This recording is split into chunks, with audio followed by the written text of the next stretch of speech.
You do not need me to tell you whether or not Skyrim is any good.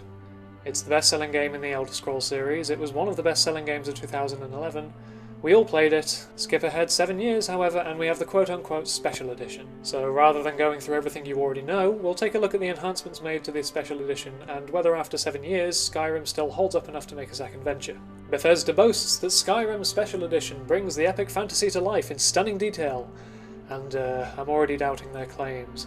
Let's face it, from a raw, cynical, technical point of view, the original Skyrim wasn't exactly a graphical powerhouse. Low-res textures and stiff animations may have put the game a few years behind other games at the time, but that was okay. Don't misread what I'm saying here, Skyrim's massive scope and artistic direction more than made up for it.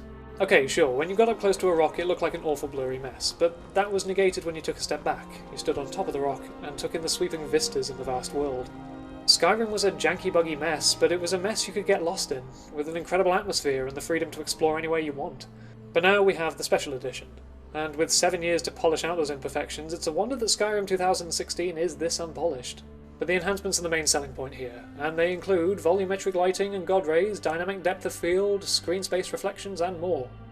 To its credit, these enhancements are noticeable. The light filters through the trees, the camera pulls focus depending on your distance from certain objects, it's good stuff. It's nothing groundbreaking by any means, but it certainly does enhance the overall experience. But, sadly, that's about as far as it goes. It's certainly less buggy than the original release, and I don't expect a game of this scope to have no glitches whatsoever, but what's most glaring is that I was running into bugs that were prevalent in the original release. Additionally, the textures, whilst at a higher resolution, I think, are still rough. Nothing about this looks worthy of a remaster. I mean, just look at your character's hands. However, even with all that said, it's still Skyrim.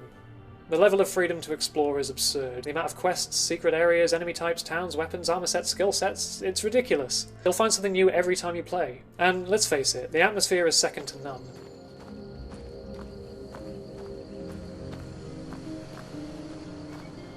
A lot of Skyrim's quirks and flaws can almost be completely negated by simply taking in the environment.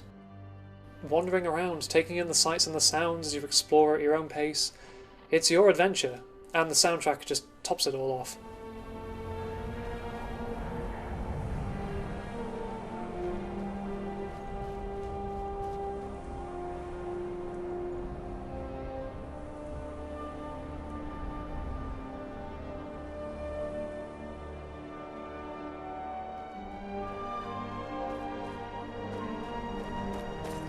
At the end of the day, it's still Skyrim.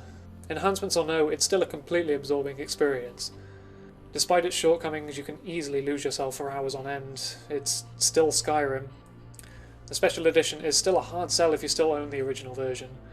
Frankly, the enhancements don't go far enough to warrant a second purchase. The only real benefit is the convenience of now having it on the PS4 or Xbox One.